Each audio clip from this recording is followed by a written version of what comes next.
کیا اسلام میں داڑھی رکھنا فرض ہے یا سنت؟ سنت۔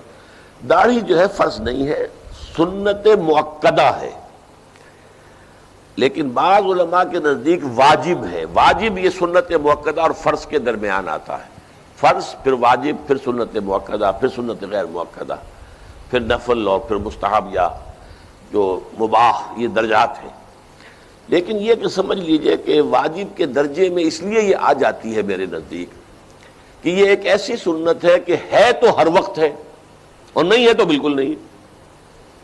بعض اوقات آپ سے کوئی سنت مؤکدہ بھی چھوٹ گئی، فرض کیجئے کہ آپ گئے تھے، ظہر کی جماعت کھڑی تھی، آپ نے 4 فرض پڑھیے اور وہ یہ کہ آپ نے پہلے 4 فرض جو ہیں وہ رہ گئے آپ کے، تو یہ بعض لوگ جو ہیں بعد میں پڑھ لیتے ہیں کہ رہ بھی جائے تو کوئی ایسی بات نہیں، سنت مؤکدہ ہے، فرض تو نہیں تھا نا۔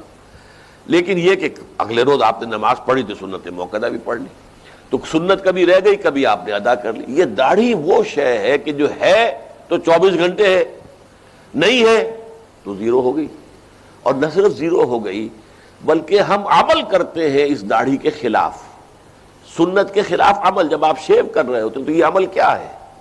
گویا کہ آپ اپنے ہاتھ سے اللہ کے رسول کی ایک سنت اور ان کے حکم کی نافرمانی کر رہے ہیں شیو کرتے ہوئے۔ اور پھر یہ کہ میں چونکہ یہ بھی عرض کیا کرتا ہوں عام طور پر، داڑھی وہ شے ہے، باقی تو جتنے نیکی کے کام ہیں ان میں کچھ خرچ ہوتا ہے، وقت لگتا ہے، نماز پڑھی وقت لگا، پیسے دیے صرف ہوئے آپ کی دولت سے۔